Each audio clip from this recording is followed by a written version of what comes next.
specifically built by getting value picks. Right, Drew Sanders at pick 67 is a solid ass pick. The Ravens took Trenton Simpson in the 4th round. That's a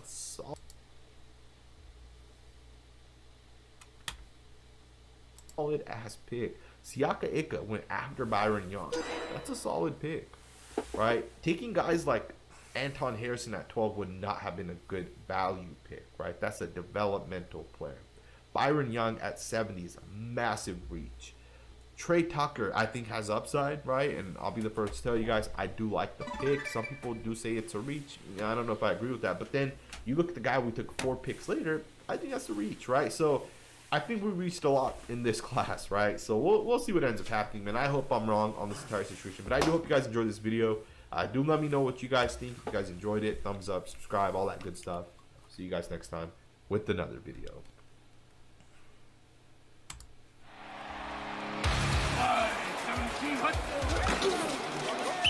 You're listening to the Raiders Podcast Network, your official home for all things silver and black.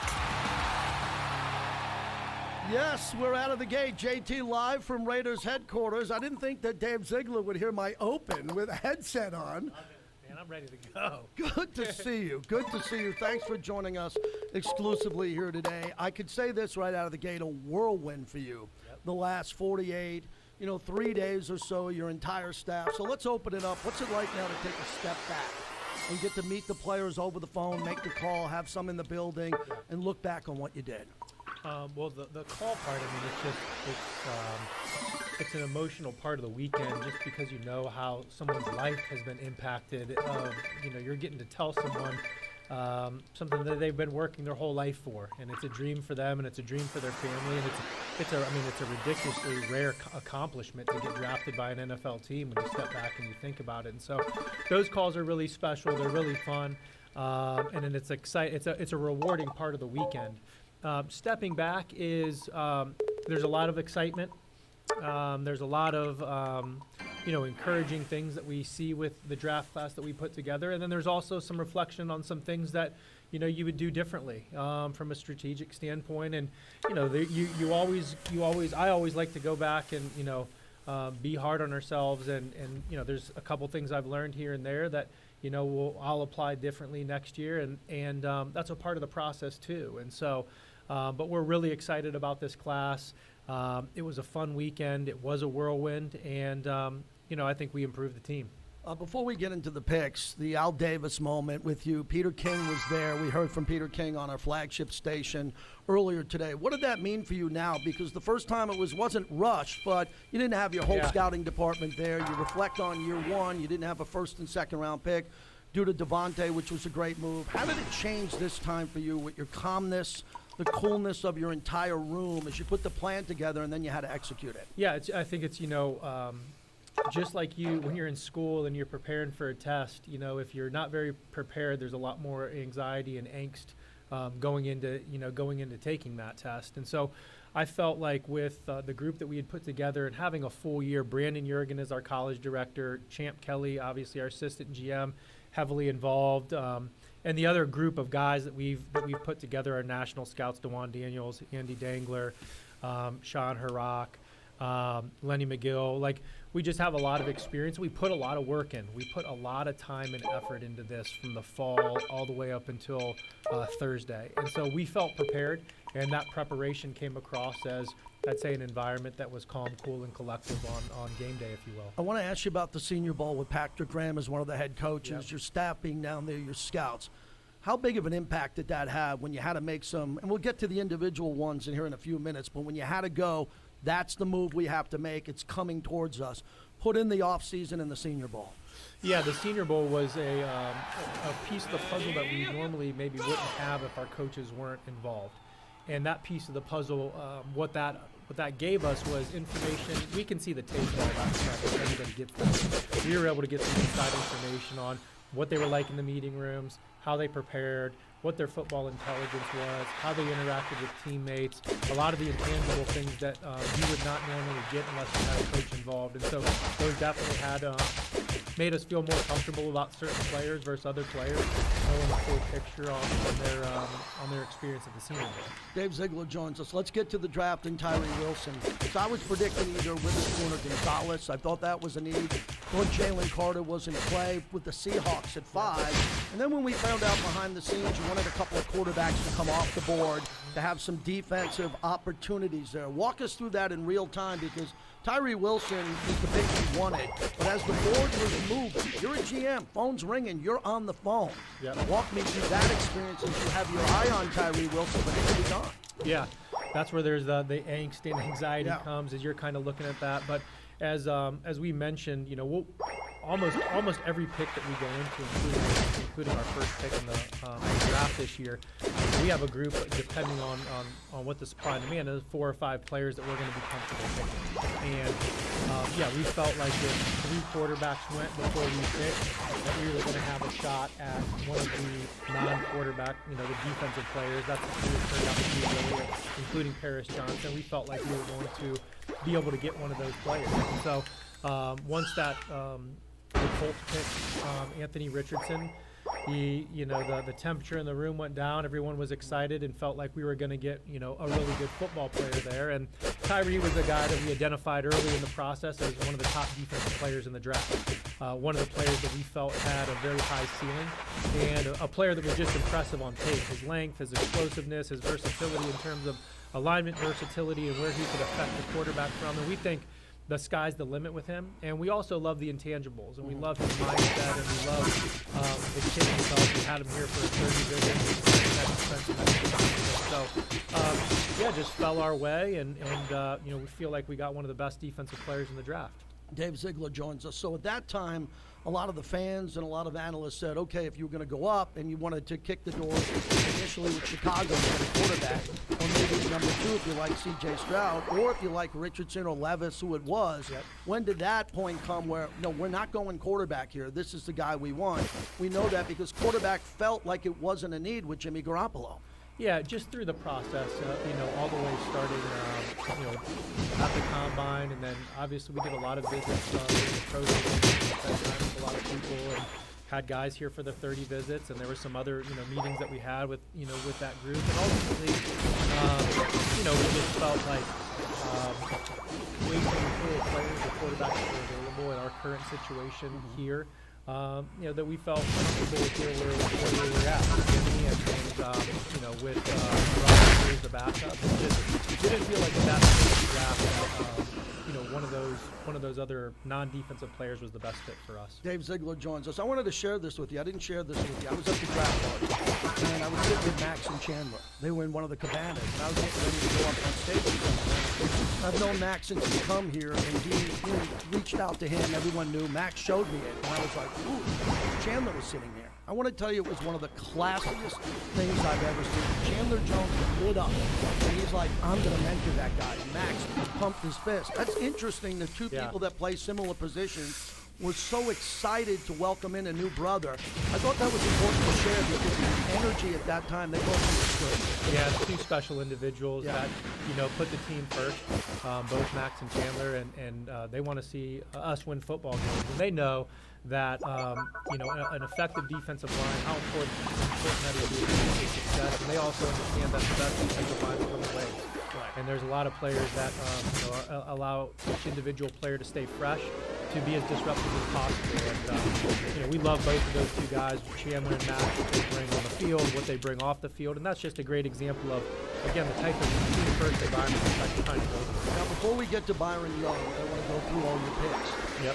What's the best case scenario you could give the fans about how Chandler can be on the field at the same time with Wilson and Max? Like, it doesn't have to be on the first play of the season. Sure. But if the team starts off on the 25 and they get to the 35 and you're starting to bring different packages in, what's a scenario where the fans should understand that 3 of your defensive stars that play similar positions will be out there at once? Yeah, well, we feel like with Tyree specifically, and with Chandler also, and with Max also to a degree, that but Tyree's lined up all over the line of scrimmage, and so his length, his explosiveness, it translates for him to be able to rush off the edge. It translates for him to be able to rush inside, and I think those other 2 guys can do that too. I think what we're going to have the ability to do here this year is, focus on some of the, when we go to the game, we identify what some of the weak links, some of the problem areas that the other teams have, whether that's a guard, whether that's a center, whether that's a tackle. We have 3 different players now that we can kind of piece together and match up specific matchups week in and week out to cause havoc and to cause disruption. We think all 3 of those guys can rush from the edge and from the inside, but Tyree showed it this year, his ability to do both. And so there'll be packages where all 3 of those guys are out on the field causing disruption. And I would say this too, and I want to make this point, like whether it's Tyree, whether it's Michael Mayer, like here's the reality. Like, all those guys start at the bottom of the depth chart. And they're all going to have to earn their way, and they're going to all have to earn their feet. And that's the message that our team knows that, and our team understands that. And so he's going to have to earn it, but if he reaches his potential, there's going to be a package where easily those guys can all be effective at the same time. You know what the alumni mean to both of us and what it means to Mark Davis. Michael Mayer goes to the post. 87, Dave Casper, same number at Notre Dame. Tim Brown at Notre Dame. Were you shocked, surprised? Do you have any scenario where he would be there in the second round? Get him in the first round with one of the highest rated players. How did you think about that when you went home at night going, I'm going to get this player, I just got to figure out how to do it? Yeah, I was surprised. I thought Michael was, him and Dalton were the top 2 tight ends in the draft. I think they would most likely go in the first round. And so, there was some excitement on our end. We got in the first round. And as we mentioned, Peter King article, we had some opportunities to move back up at the end of the first round, and that didn't materialize. And so, we came back in on Friday morning and started to look at, okay, here's who's available, and started to explore some trade opportunities to move up. And to get a player like Michael Mayer, a person like Michael Mayer, the leadership, the passion for football, and then just his skill set on the football field, which I think is unique. He has, for a bigger tight end, he has a unique set of short area explosiveness, short area quickness, where you can see him separate, you can see him make some guys look silly at the college level that were defensive backs, not just linebackers and things like that. So we were really excited that he was available at that time, and we were aggressive to go up and get him. What impact did that have on getting Byron Young from Alabama? I know the relationship from the Belichick days. I don't know your relationship. You would say this is a big pick, number 70. Yeah. And I know we're going to talk about rotational players, but this is someone who's got to have an impact. He's a high pick. Yeah. Talk about the communication with Alabama on this. Yeah, well, Josh, was a GA for Nick at Michigan State. And so, and Josh's relationship with Nick goes even back farther than that, because Josh's dad, who was one of the top high school coaches in Northeast Ohio for a very long time and had a ton of prospects. Him and Nick and Josh's dad go way back, and that's how Josh got connected with Nick. And so, we talked to Nick.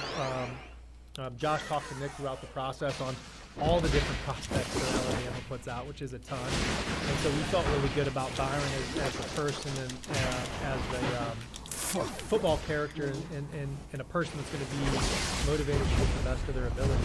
As a player, loved his length inside, loved his physicality, reset the line of scrimmage, loved his ability to separate from blocks and make tackles in the run game. And we also see, as he said, he'll have to earn his way onto third down and things of that nature, but we did see some early down pass disruption too. And it didn't necessarily materialize itself in the big sack, but when you just watch the film, he can get on the edge. He's able to power guards, power centers, disrupt quarterbacks, disrupt the pocket. And it doesn't maybe, again, materialize in sack numbers, but it disrupts the play. I think we just got that loose on the amount of questions he got compared to Jalen Carter. It was close. Yeah. Everybody thinks that Jalen Carter, who's a great player, had these numbers that compare to Aaron Donald, but when we look at what we get with Byron Young and what he's able to do, he's pretty close in regards to those, not only great character play, very important to you, but his numbers were no joke, and he played in a lot of games. Yeah, played in a lot of games, very durable, very tough, very physical. If you come out of that program and you're one of the top players at Alabama, you're a good football player. So, we expect him, again, he's going to have to earn his way. We expect him to make an impact, and that's going to be a very competitive room. Dave Ziegler joins us. So with True transparency. You hear my show from time to time. I'm screaming defense, screaming the whole off season. And this is where I was going, whoa, okay, because I thought you were going to pound linebacker, maybe an offensive lineman, maybe go corner a little bit earlier. And then you go Trey Tucker before we get to Bennett, the cornerback. What was the moment there like? Because obviously, if you were going to take Trey, you had to feel like you had defensive players left on your board you knew you were going to get. And there's some players there that you might go back and say, I wish we would have got that guy a couple of years from now. That was pretty stressful. How critical was that season? That We had no range. receiver out of Cincinnati. It was just like, Yeah, well, we had. And that people Zororo talking was to me at just pick not 109, helping. I believe. And so there's a group of I players didn't want there to that say we nice felt things about that we him. could get kind of between 100 and 109. With Trey specifically, one, let me say, we see Trey as a wide receiver and not just a slot receiver. Excellent. We think Trey can play on the inside. We think Trey can play on the outside. We think his quickness and his speed and his route running ability, not just running vertical, but if you watch his tape, he catches a lot of balls over the middle, a lot of balls in traffic, and he's a hard guy to stay with. And so we see him as a complete wide receiver that can move around the formation and make plays as a receiver. His speed and quickness is very unique. It stands out on tape, and so he also has that element of a guy that you can get the ball in space to, along with his ability as a returner, along with his ability as a gunner, which is kind of unique for a guy that's his size to see a guy run down the field and tackle punt returners and things like that, but he did that at Cincinnati. He's from Akron, Ohio, Right. So I know he's tough. The wrestler. Yep, you know and that. so which is where I grew up, was born, and so we just felt like it was a really versatile skill set and a very explosive player. And again, you can make arguments on which I understand of where he, his consensus mock was and things of that nature, and it might have been lower than where we picked him. But on our board, we felt very comfortable with the pick there, and we felt like we were going to be able to either sit at 109 at the top of the fourth round and get a player that we wanted, or what we ended up deciding to do was being a little bit aggressive there and go up and get Jacorian. That is a great segue as Dave Ziegler joins us to what this conversation's all about. You're getting your guys. You're not getting mock draft guys. Correct. You're not getting what another mock draft insider says. So this guy was clearly targeted by you and Coach. Yep. And when you line him up in the slot or wide, if he makes a head fake, he's gone. He's the type of guy with Devontae on the other side, Jacoby Myers, Hunter, whatever happens. Jimmy could come out and all of a sudden see him in a certain coverage, and he's gone because no one can keep up with him. Yeah. He can get behind the back end of a defense. That's right, and we love that explosiveness, Yeah. and it's something we wanted added to the team. I would just say this again: best player available, which is something we've talked about a lot.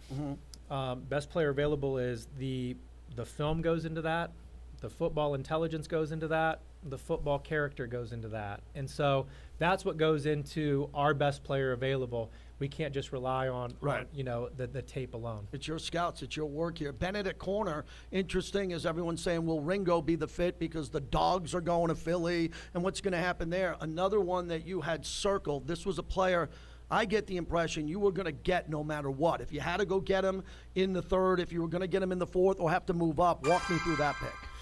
Yeah, well, once we drafted Mayer, let me go back. Once we drafted Mayer and went up to get him, the corners went quick. Right. That was going to be the sacrifice, which we understood. And so the second round, a lot of the corners that, were in that sweet spot in the second round went, which wasn't surprising. And Jacorian was right in that mix. And so to see, again, there's a little bit of a strategic element of understanding where potentially guys can go. And again, there's a success and failure rate to that, but Jacorian was a guy that our coaching staff really liked, our scouts really liked. We saw an improvement in his play from 21 to 22, his ability to find the ball and consistently make plays on the ball, which he did a lot of. His speed, his toughness, again, his football character. So this was a guy, again, he was the best. He was our top corner at that time when we were on that pick, when we considered all the elements that went into it. Well, you made a point that a lot of fans, and we got a couple of fan questions for later on, that they want to see guys who can get the ball. If the ball's in their hands, they're going to intercept it. They're going to knock down the ball. And I could pivot also before we get back to your quarterback and Christopher Smith out of Georgia, too, with Bennett. Guys on film that have a lot of takeaways. We've been waiting a long time around here before you got here to find guys who can catch the ball on defense and make a play. You hear that, Vince? You hear that, Natalia? You hear that, Natalia? We've been here a long time. All right? We've been here a long time. You should let me juggle. But it's fine. You're fine. You're fucking shotgun. You're A cool. lot of pass breakups. Should've been lot too of loud, plays my on the baby's ball, a lot of asleep. disruptive plays on the ball, and Chris was the same way. But I went You in the looked at jungle. Chris Smith, and the numbers aren't. But I haven't played slow bro in a cool Don't minute. I jump. miss I slow think bro. he ran 4.57. You can He's see not slow. I 6'2" like or slow bro. 6'3". What he is, he's a really good football player. He's very instinctive. He understands how to read patterns and see the pattern concept develop from the snap of the ball and put himself in position to make plays. And just love the player and love the pedigree on Chris Smith. Well, Amari Burney coming in, former corner linebacker at Florida. He had that interception, that big one against Utah. Instinctive player, too. You don't drink the radar Dave, is water? the league going there where maybe 10 years from now or 5, we're going to see bigger corners that morph into linebackers because they're just better in coverage? And maybe you got one here, someone you could throw out there in a certain package in a critical point in the game, and you know he'll find the football in the air, but at least he'll tackle and get to the ball carrier quickly. Yeah, and I think you're seeing the box safety that used to be a big part of the NFL doesn't really exist anymore, or it's not as popular anymore because safety that's just a run defender, you might as well have a linebacker on the field if they can't cover. And so I think we're seeing some of these, some of these safeties, that have size that maybe would have been in that strong safety category, moving down into the linebacker position. And Bernie's one of those guys. Divine obviously did that too. And as Josh said when we talked about Bernie, there's a lot of dirty plays on tape. And what we mean by that, he's just around the football. There's a strip, there's a fumble recovery, there's an interception, there's a sack.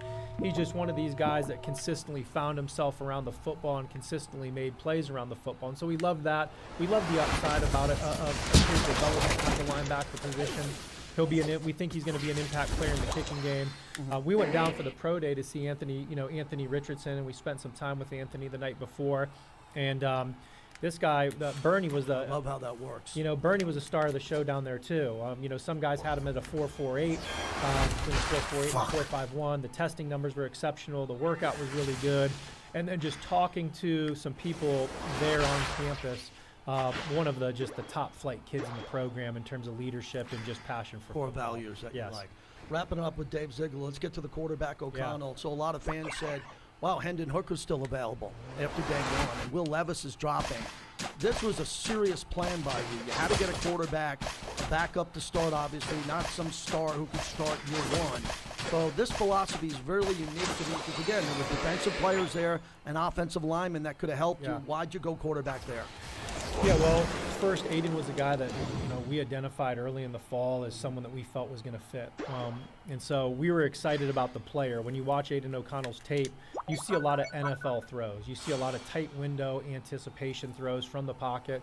Liked his mobility in the pocket. Now, a lot of people are going to say he's not an athlete that doesn't run. That's true. He's not maybe a sprinter there, but he knows how to maneuver in the pocket. He knows how to have escapability within the pocket to get throws off.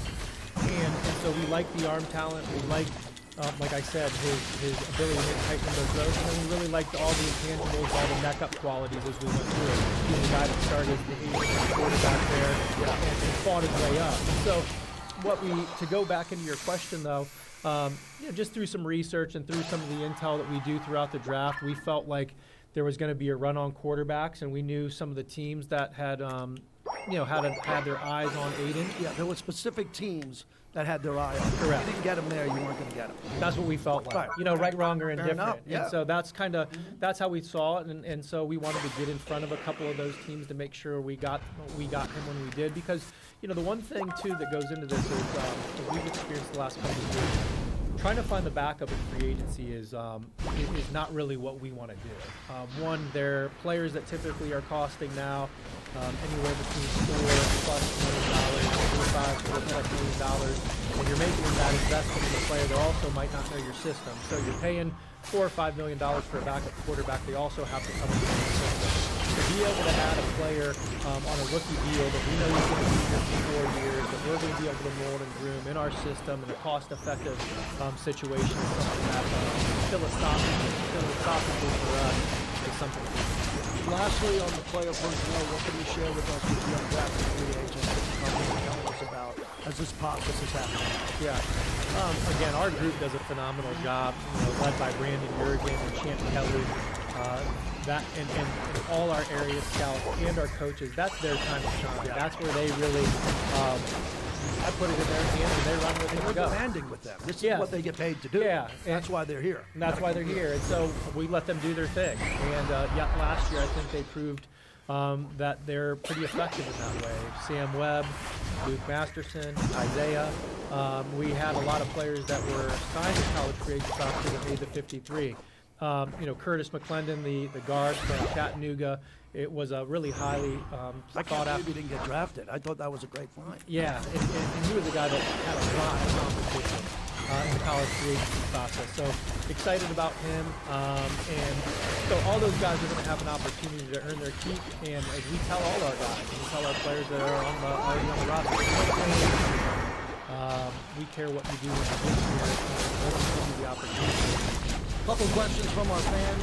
Versatile players. You seem to say that a lot, one of our fans. They want to know exactly what you mean by that, because you have versatile players up front on both lines, offense and defensive, and it seems like you took some players here that are so versatile. I'm using my eject button willy-nilly. Position I was like, fuck it. is, for two different reasons, is really important. One, a guy that can line up and impact the game at different spots.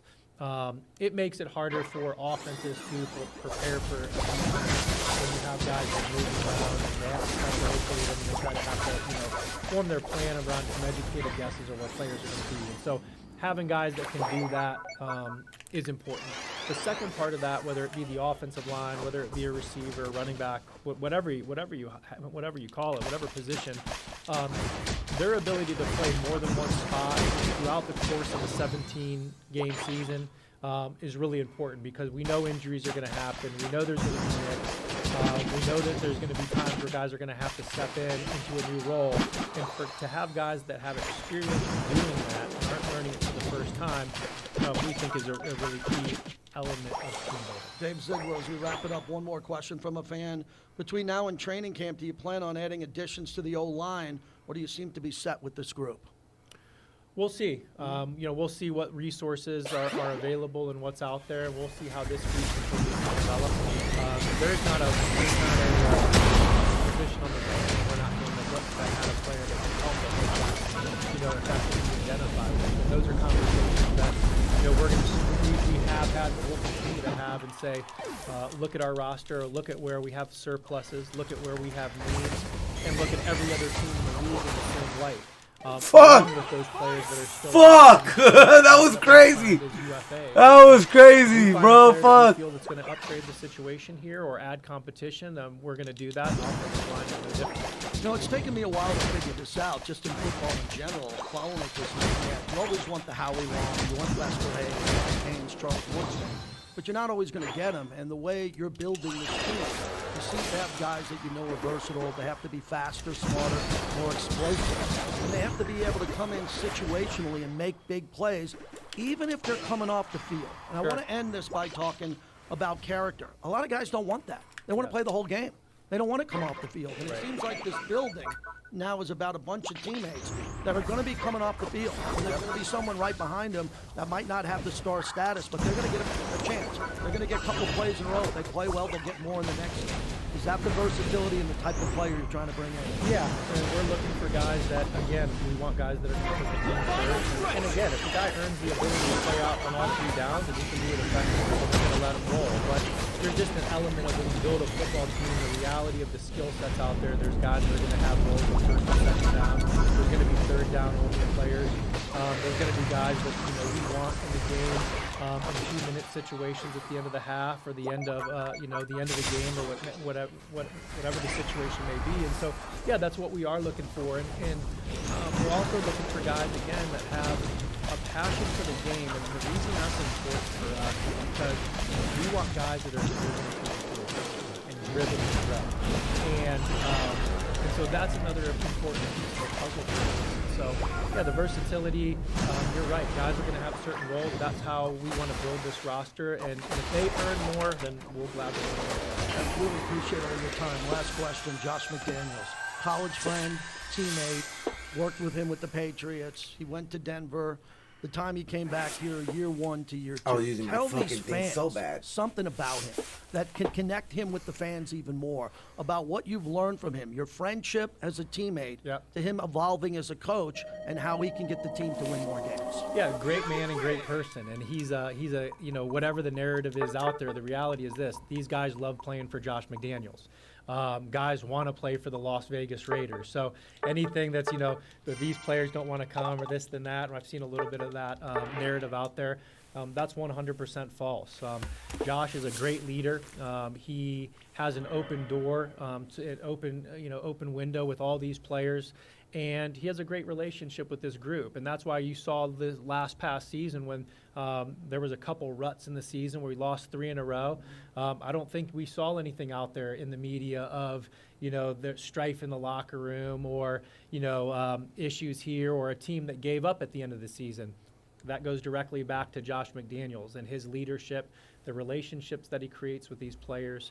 I feel like Josh McDaniels did a horrible job. The way that he treats the staff and everybody in the building. How could you be up ahead and you're the one that's calling the plays and you're up ahead and you blow fucking 15, 20-point leads? Offensively that I've been around. But the whole narrative of and you're the one calling the plays. Wouldn't let Derek Carr make an audible on the line.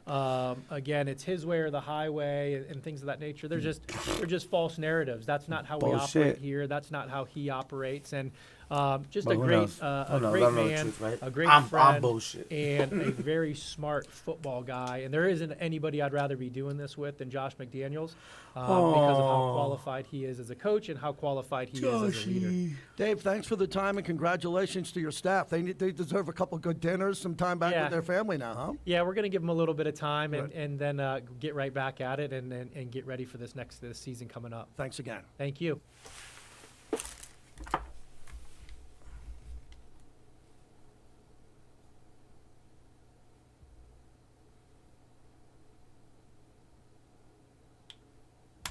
Problem with the DCEU. And before I can go into the number of problems with the DCEU, let's cut to an ad break.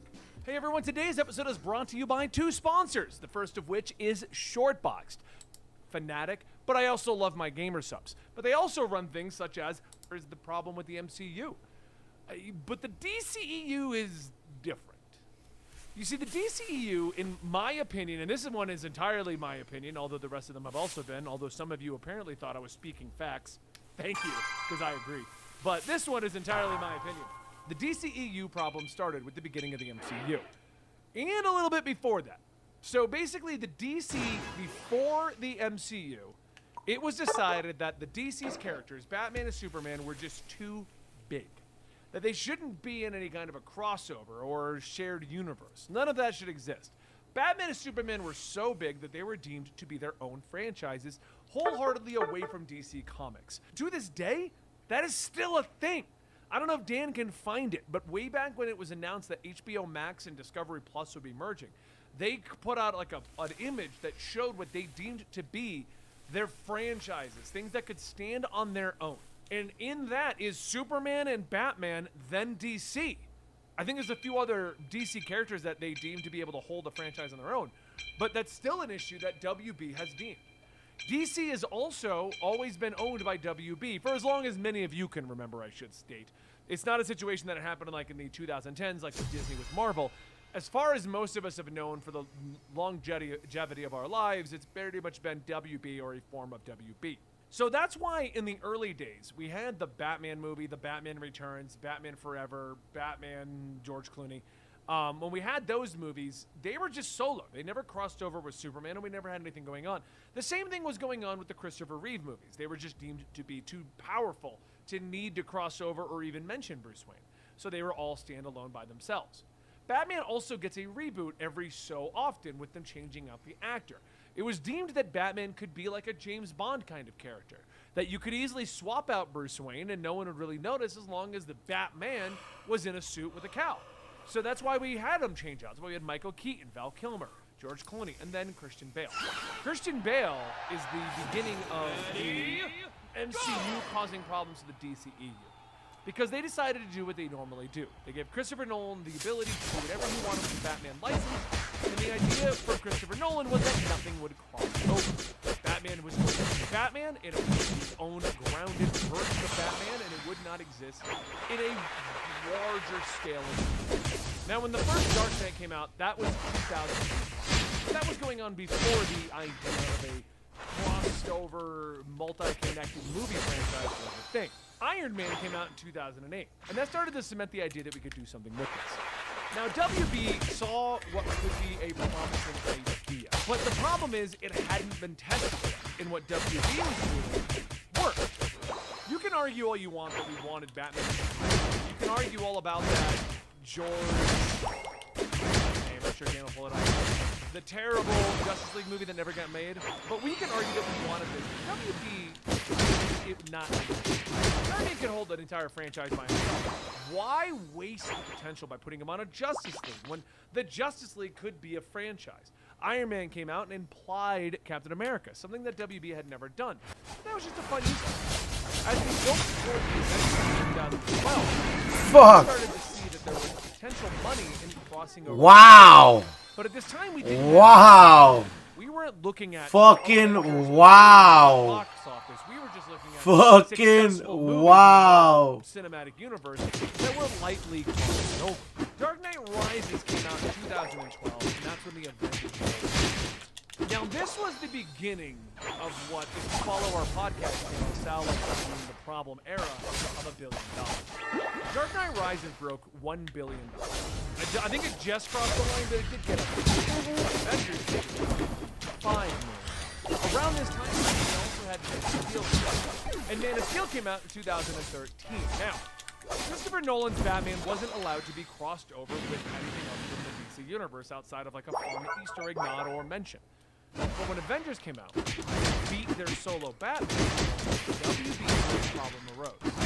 They saw dollar signs, as many companies do when their competition does something that they aren't doing. So Man of Steel rolled out, and Man of Steel did okay. Man of Steel made $668 million off of a, appears to be $400 million budget if you do whatever, math on everything. If you do all that, it's about $400 million budget. They made about $200 million. Cool. It's awesome.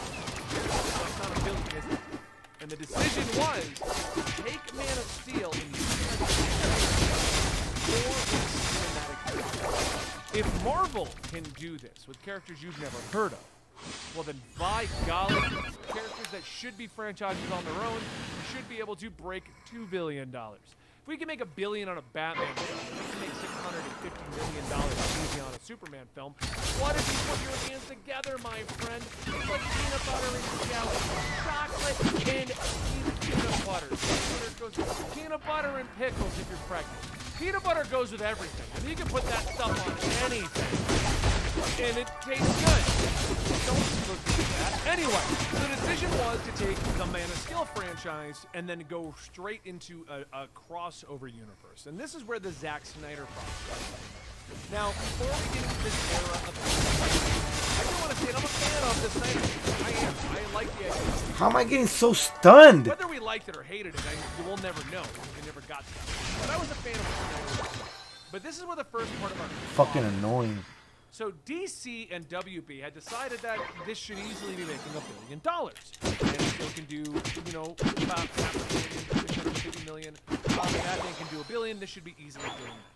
And it was decided that they were behind. They needed to fast. So instead of like rebooting Batman and then making a Batman universe,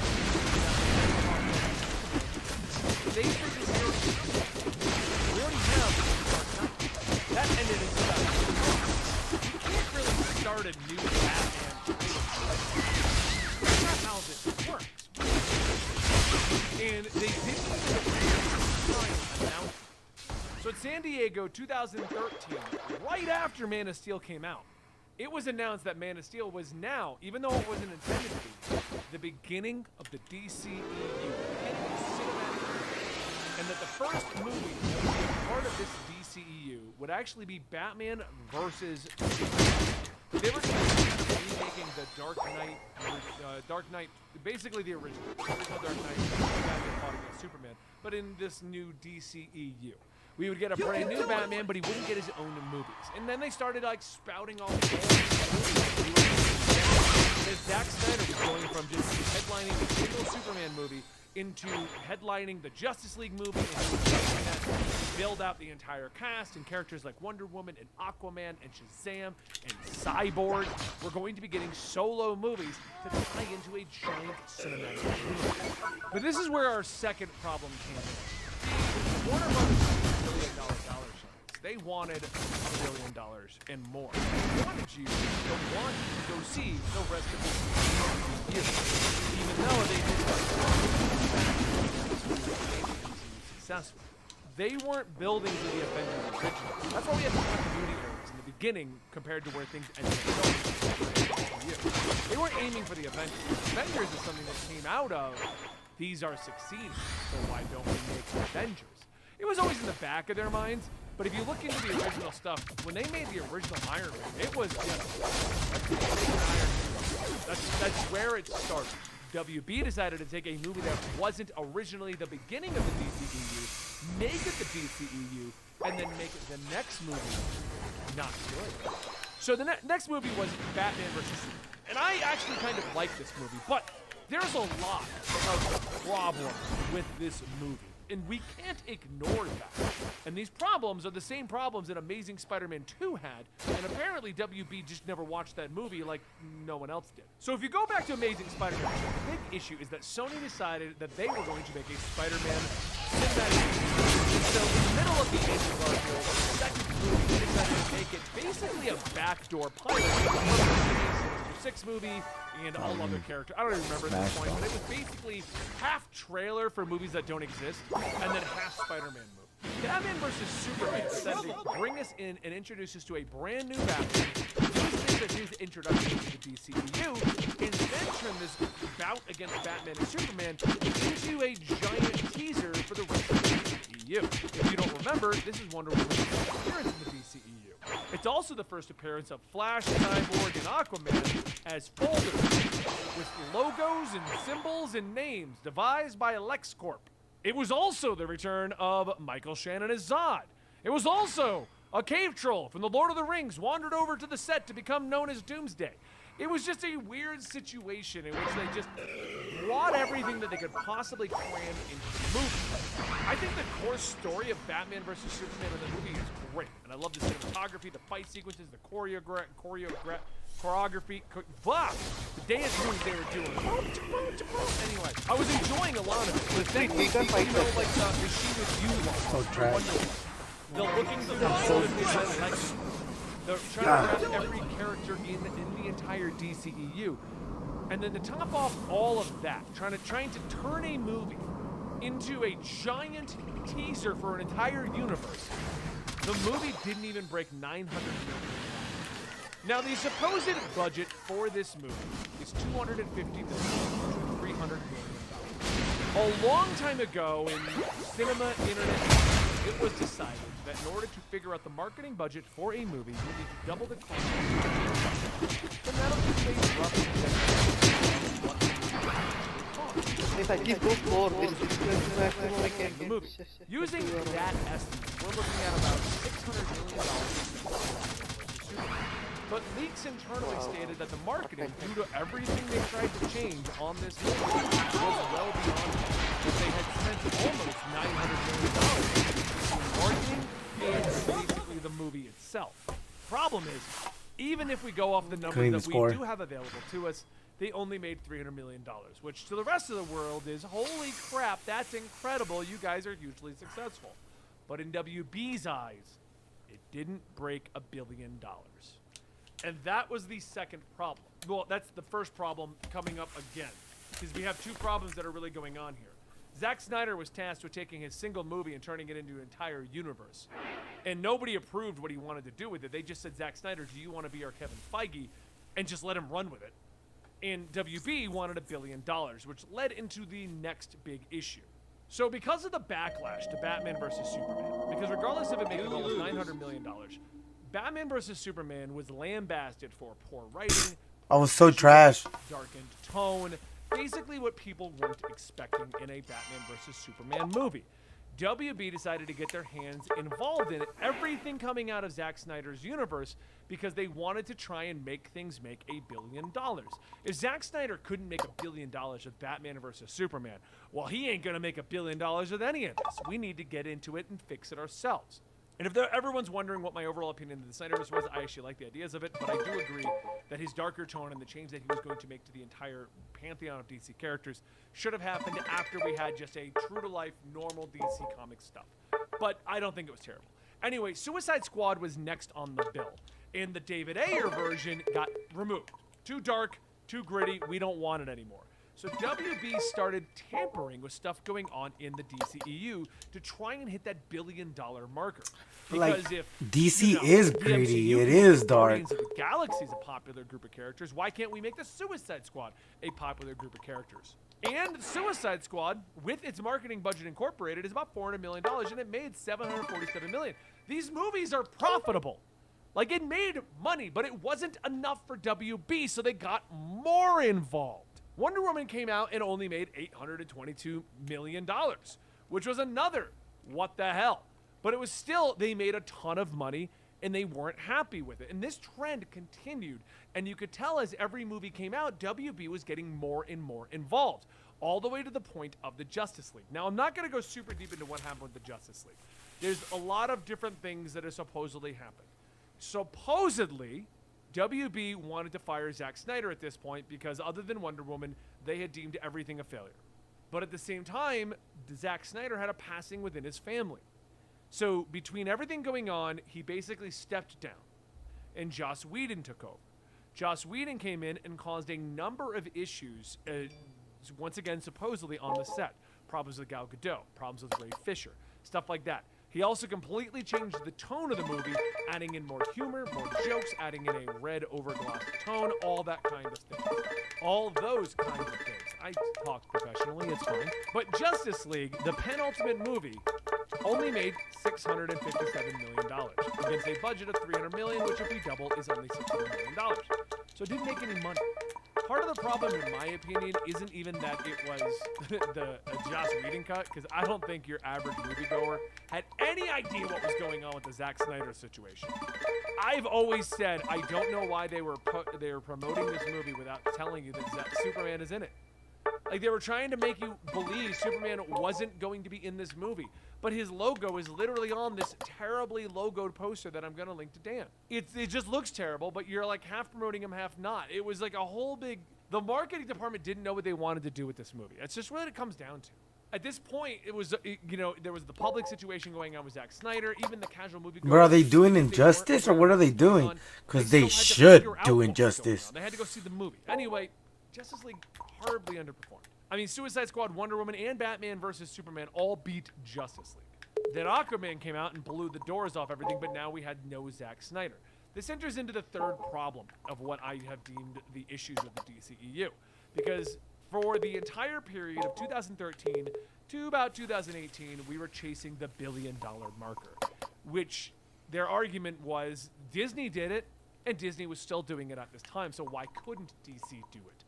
Arguably, Batman and Superman are more recognizable than any of the Avengers before the MCU. The MCU's kind of elevated a lot of them up there, but no one knew who Iron Man and Captain America and Thor were before then. So now Zack Snyder's out. Zack Snyder was the second problem, not because Snyderverse wouldn't have worked, but because he was trying to hodgepodge a DCEU out of one movie and then rushing to the conclusions, which is probably dictated by WB wanting $1 billion.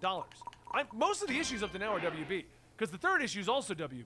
Man, ADD trying to keep myself on track. Imagine talking to me in like a coffee shop. I'd be all over the place. Anyway, the third problem is that once Zack Snyder's universe was deemed a failure, WB wanted to ignore it ever happened. But they didn't want to ignore it ever happened. So they were moved waiting into a for different me. Direction. We're just not going to touch our title character. Looking at this roster, from 2019 until now, nothing came out with recognizable characters other than Wonder Woman 84. So it was deemed at this point that they're just going to get directors to do their own things, and we may or may not link it into the DCEU. You know what? As a matter of fact, the DCEU doesn't exist anymore. So you can assume or not assume all you want. But we're still going to reference things within the DCEU. And that's the third problem that came up with the DCEU. They decided that, you know what, if we can't make an interconnected universe that breaks $1 billion, we'll just make solo movies. We'll try it the way that the MCU did, but now we've already wasted our money on Batman, Superman, Wonder Woman, and The Flash. So instead, we're going to give you Shazam, the Birds of Prey, and a new Suicide Squad. Enjoy. Like, what? Basically, instead of trying again, instead of repairing the damage, instead of bringing back Zack Snyder or just making a new universe, it was decided just make DC Universe movies. Link them, don't link them. We don't care anymore. We just need you to make money. Now, this was also on top of the AT&T deal, in which was driving a lot of these companies into bankruptcy, including WB. They were just losing money. I think the last thing on their plate was like, we need to interconnect. Like, they were just make money. Just make money. I don't care. Just make money. Look at Joker. Make a movie about the Joker, but don't put Batman in it and don't link it. Okay. There's no way that movie will be successful. You know what I mean. It's fine. But that's the third problem with DCEU. There was no EU anymore. It was just DC movies. You know, like, just look at the situation with Black Adam. It's all over the news right now that supposedly The Rock was trying to strong-arm DC into being his own pet project. That's why he didn't want Black Adam to fight Shazam. Why he didn't want Black Adam. Why he didn't want to do any cameos. Why did we get to that? Like, I get everyone's hate on The Rock for that. The Rock doesn't own WB, and The Rock doesn't own DC. How did we get to that? How did that even happen? Okay? Think about that for a moment. We all like to crap on Wonder Woman 84, right? The plot's ingoing. It makes no sense. There's so much stuff going on it that doesn't line up with even the character of Wonder Woman. How did we get to that? How did no one look at the script for Wonder Woman 84 and look at the script for Wonder Woman 84? And this one's what? And that's the issue with DC2 on the third one. So they were chasing the $1 billion. They tried to get Zack Snyder to hop. Who the fuck was this Bulbasaur, dude? Together, and then didn't like because they didn't make $1 billion. So the third plan was just do whatever. Why? What are you doing? Who's in charge of this? And then on top of that, rumors are circulating that Hamada, the guy in charge of the WB and DCU at this point, wants to do the Black Superman movie, wants to bring in brand new characters that are more diverse. I think he wanted to kill somebody at some point. Like, rumors are circulating that he wants to try and take what does exist in the DCEU and break all of that apart, and then make a brand new DCEU with a brand new Superman, that a brand bitch new fucking Batman, all these hurts. and we still, going back to what I originally said about the Snyderverse, we still never just got Batman, Superman, Wonder Woman. Happy-go-lucky DC branded universe. The Snyderverse was fine, but we still needed a Justice League Unlimited cartoon version of the Justice League in the big screen before we could go into an Injustice level evil Superman. We needed an Injustice League Unlimited version of the Justice League on the screen before we could introduce Val Zod, like the Black Superman. For those who don't know, Val Zod is traditionally the Black Superman. Although rumors were that they were just going to make Clark Kent black. We never know. We'll never know now because that movie, as far as I know, just doesn't exist. But it might exist. Depends on who you talk to. Anyway, the point I'm getting at is chasing that $1 billion led to rushing the cohesiveness of the universe, and then led to trying to do what worked before, which was solo DC movies that didn't interconnect. But none of that worked, because you allowed Zack Snyder to start the Snyderverse, and then you stopped it midway through. So now, as small of a minority as they are, you have a vocal minority of Snyderverse fans causing problems.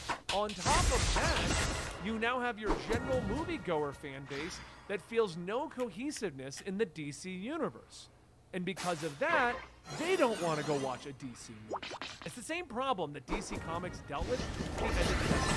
When they lost DC,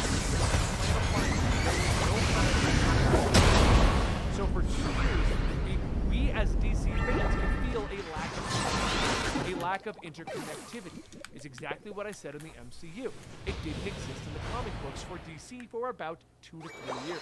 We're back there now, so if you're enjoying Dawn of DC, so am I, and it's incredible. But anyway, the movies were having the similar problem. No interconnectivity, no overarching plot line, no big bad. They just want to make DC movies, make $1 billion. And so they just kind of doing it further. Everyone's asked me how I feel about the James Gunn thing versus the Snyderverse thing, and I actually am excited for the James Gunn thing. And the argument is we need cohesion, we need to have interconnectivity, we need to have a storyline that weaves in between each and every movie and comic book. Comics need to be over here, and movies, they both have to have the same thing going on.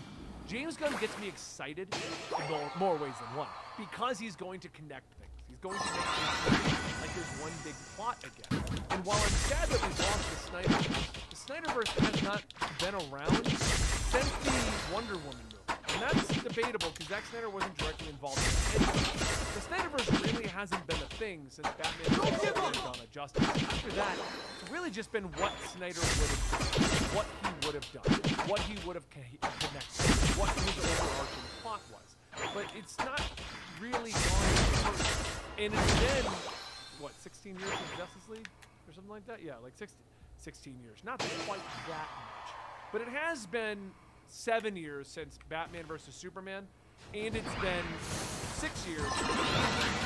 At this point, WB just wants $1 billion mark. Or, in my opinion, they need to accept $600 million on the steps, because all of their movies broke that. If they just accepted that, we would have kept going. Like, that's the problem. WB should be, which has led to problems. You know what? I was only DCU's problem WB. Hope you guys enjoyed today's video. I know I was a little bit more rambly than usual, but the DCEU is just such a spider web of problems. I was trying to touch on as much of it as I could without deep diving, because there's so much more problems that I didn't even touch. Let me know what you guys think down below what you think the problem with the DCEU is. Characters you want me to touch on, and if I can think of something, I'll touch on the characters.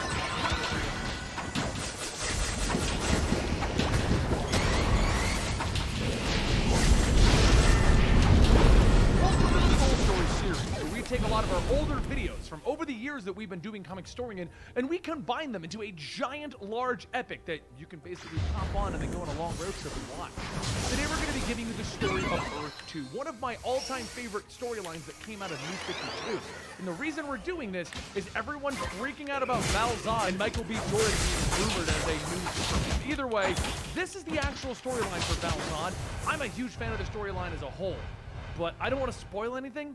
You can go ahead and enjoy it. I'm just going to warn you. If you like Injustice where things go crazy, oh, you're going to love her too.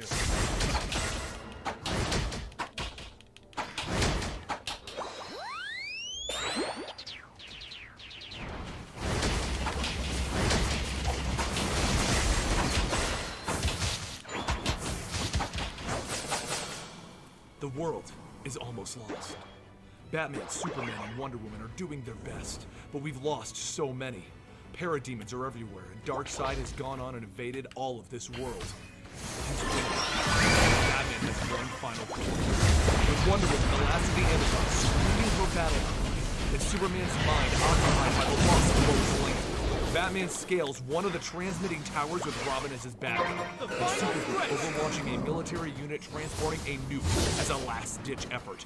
As Batman fires a gun through the head of a parademon, and Wonder Woman cuts the head off another, Mercury, the messenger of the gods, delivers a message. Diana, the gods joined the battle, but they have fallen. Few of us even remain, but we fight for the human race.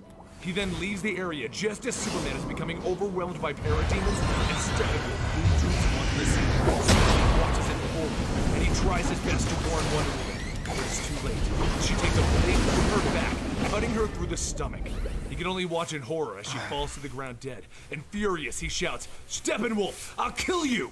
But he can't even finish who's not trying to sentence quit, bro? as he Get the fuck explodes outta in here, power. dude.